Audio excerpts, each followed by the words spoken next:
nadali pa yung pako. So galing kasi ako ngayong gabi dun sa isang tindahan ni Boss Recto, sa may kinuha ko dun. Pauwi na ako. Pagdating ko ng Quezon Ave, tumirik bigla to si Puti. Nawalan siya ng power. Pero ngayon nandito na ako, nakabalik na ako sa tindahan ni Boss dito sa QC. So pagdating ko dito, gano'n na naman ang siste. Ayaw na umandar. So, wala siyang response. Hindi natin alam kung ano na naman nangyari dito. Yung ilaw lang yung engine. Wala talaga. So pagdating ko, nung tumirik siya doon sa may Quezon, ginawa ko, kinik ko siya.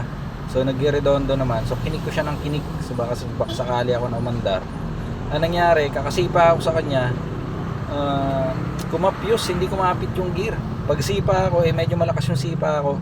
Na-twist yung ankle ko kasi dumiretso siya eh. Doon nadali yung ankle ko.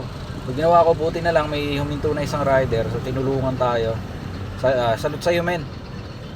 So siya ang nag-kick. So kick siya ng kick hanggang sa napaandar niya. So buti umandar kaya nakarating ako dito. Ayun, so ika tayo ngayon ito men. Puruhan, kumapyos eh. Ang lakas pa naman ang pagkakasipa ako kasi. Pero katagalan umandar naman, pero nagpatulong na ako sa kapwa rider. Kick ko na hanggang sa buti. Katagalan kakik niya, umandar din. Dapat pa-maintenance rin natin to kasi yung huling change oil din ito lagpas sa 1,500 na. So mag 2,000 na yung milyahe yung tinatakbo niya simula ng huling change oil. So milyahe kasi nito ano na 70,000 na. So medyo mataas sa rin tinatakbo, so dapat mapacheck na rin yung dapat na ipacheck dito. Dadaling ko ito kay paring na ito bukas.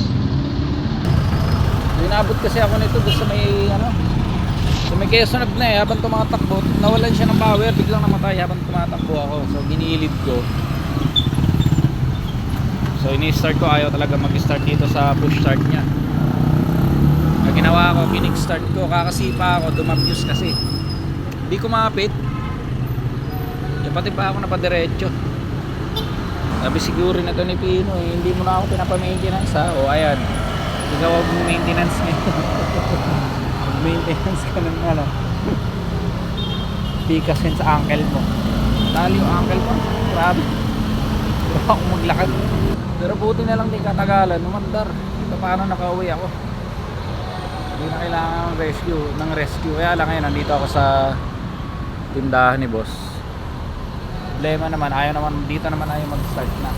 Pero at least malapit na sa bahay pa. Pero pag kinikik naman, maandar naman pag kinikik. So try na rin natin ipakik mamaya.